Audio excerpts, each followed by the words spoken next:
Hi, myself Rocky, and welcome back. Today, we're delving into one of the most powerful relationships in House of the Dragon, the unshakable bond between Daemon Targaryen and the Gold Cloaks.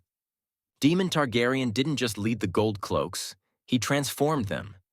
The books describe him as a lord of misrule, a man with fire in his veins who gave the city watch of King's Landing its spine. Before Daemon, they were a ragtag bunch.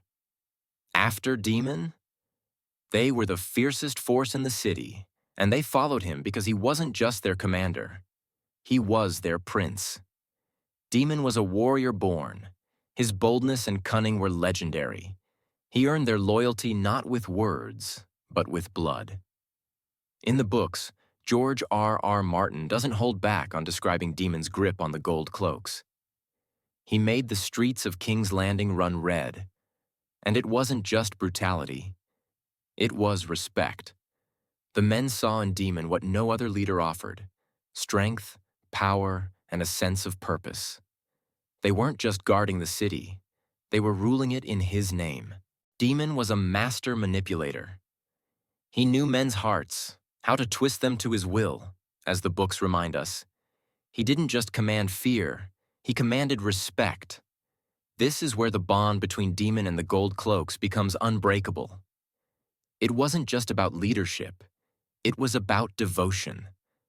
The Gold Cloaks saw in him the embodiment of their ideals: strength without hesitation, power without mercy. A remarkable phrase from the book. They were not men of honor. They were men of the streets, and the streets belonged to Daemon Targaryen. This ferocity, this raw, untamed loyalty, was more than just words. The Gold Cloaks thrived under Daemon because he understood them, and in return, they worshipped him. The idea of betrayal? It would be like betraying their very purpose. Even when Daemon was exiled, the Gold Cloaks remained loyal. No matter where Daemon went, their hearts stayed with him. Their loyalty wasn't bound by the walls of King's Landing. It was bound to the man who gave them a new sense of purpose. As the books say, once a gold cloak, always a gold cloak. So long as Daemon wears the crown, their bond went beyond titles and roles. It was forged in fire and fear. It was tested in blood and battle. And through it all, the Gold Cloaks remained unbreakable.